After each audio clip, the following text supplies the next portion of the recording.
Hello, I'm Tammy Manco. I'm the director of IUP's Career and Professional Development Center, and I'm talking with you today about etiquette tips for working with Zoom, Skype, or other virtual meeting settings and classroom settings. So with that being said, the reason that I am coming to you today with this topic is because our focus for this week is etiquette. So tune in Wednesday to another pre-recorded presentation on business and dining etiquette that can be found on our website. For now, I'm going to cover, as I said, 13 etiquette tips for working on online meeting or virtual meeting and online classroom platforms.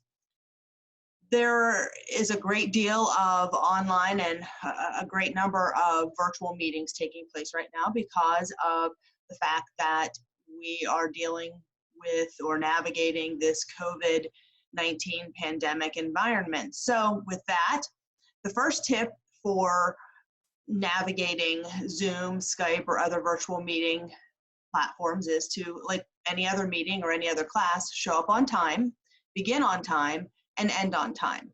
The second tip is that if you are the host of the meeting or the class or the group that is online, if introductions are needed, then you want to be sure to take care of that at the very beginning of the meeting or the class. Tip number 3, be fully dressed. Literally put clothes on your body and make sure that those clothes are tasteful and that they're not offensive in any way, namely our graphic tees that many of us are wearing. We want to make sure that the language on those t-shirts is not offensive and that they are appropriate. I say this because I'm receiving feedback from some, not about IUP students actually, at least not yet, hopefully never, but about some students on other campuses who are showing up to class and they're not dressed, at least not fully dressed. So make sure that you have clothing on and that clothing is appropriate. Number 4, ensure that you have a background that is clean and free from clutter, something that's appropriate, perhaps looks professional, and that it's not too distracting. Now, if you look at my background, it's a little too cluttered, quite frankly. This is my home office. I'm currently working from home because of the coronavirus pandemic. But I also run an office, I also run a side business out of my home office. So I have a lot on my shelves behind me, but I use the things that are there. So forgive that clutter. What you could do in a situation like mine, or perhaps in a situation that's even worse than mine, is that you could put up a sort of a green screen background, but a special background that you can choose from platforms like Zoom. The one thing to bear in mind if you're using that type of background is that sometimes it makes your face appear to be a little pixelated. So if you're okay with that, then you could proceed in that manner. If you see my eyes shifting on the screen, it's because I'm looking at my notes of these 13 tips, because otherwise I may not remember all of them. So tip number 5 is don't sit too close to the camera or the screen. I think I'm maybe, for my own taste or my own liking, a little bit too close to my screen, but I need to be this close to be able to touch my keyboard and my mouse. So you basically want to see people either from the waist up or from mid-torso up. Number 6, mute yourself if you're not speaking.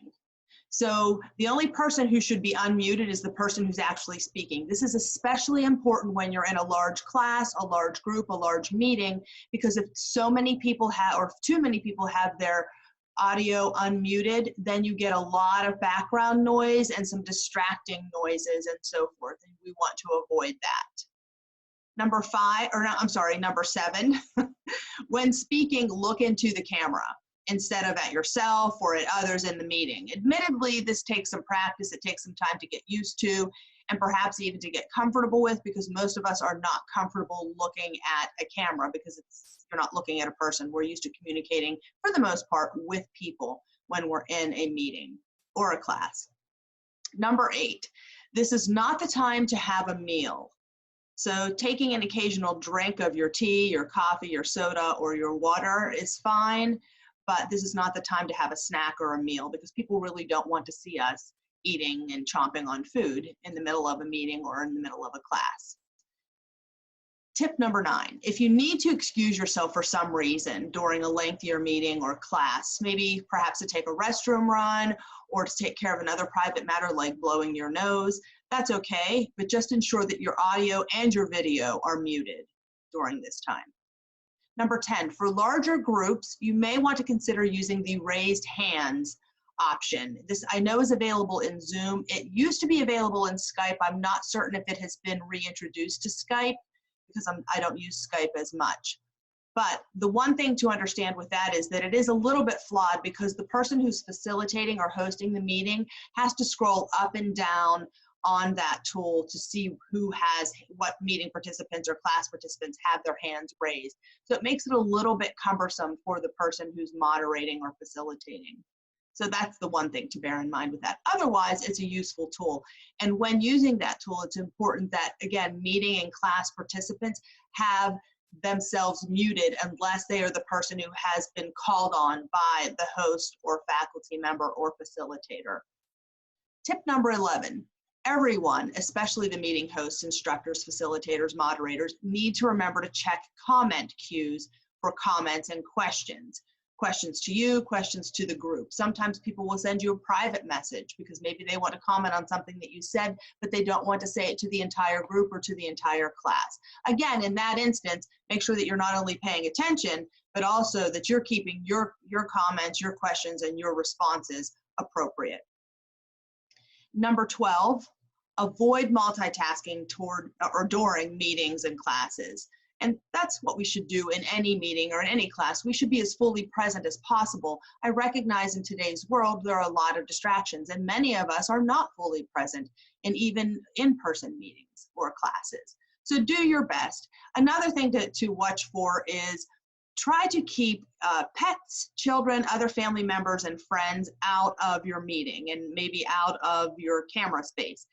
Now, on occasion, I have to admit that it's sometimes a treat when a pet or a child happen to pop their heads into the screen because it shows a little bit more of our human side and makes most of us smile. There might be some people who would find that to be annoying, but generally people will appreciate it and they might even laugh. As long as this is just here or there and it doesn't become the rule. It is instead the exception to the rule that maybe occasionally a child or a pet happens to pop onto the screen. I don't recommend that this happen at all during an actual class. And finally, tip number 13 is simply smile and be pleasant. Many of us, like me, have resting mad face. So when we're not speaking, or even if we are, we sometimes look like we're mad when we're not. So try to smile occasionally at least and be responsive to those who are speaking. Nod your head because you might be on somebody's screen even if you're not speaking. So it's important to try to communicate and use some positive body language.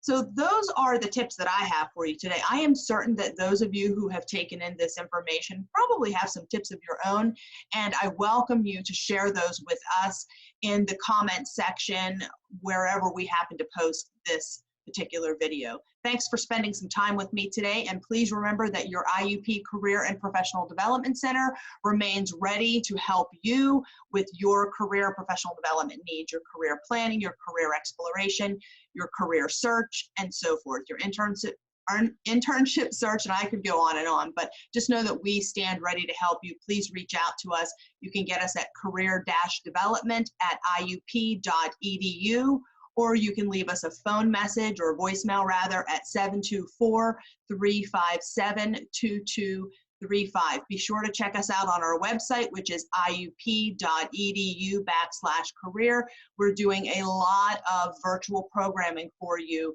for the remainder of this academic year. So I hope everybody's doing well. Take good care of yourself and those you love. And again, reach out and let us know how we can help you. Bye-bye.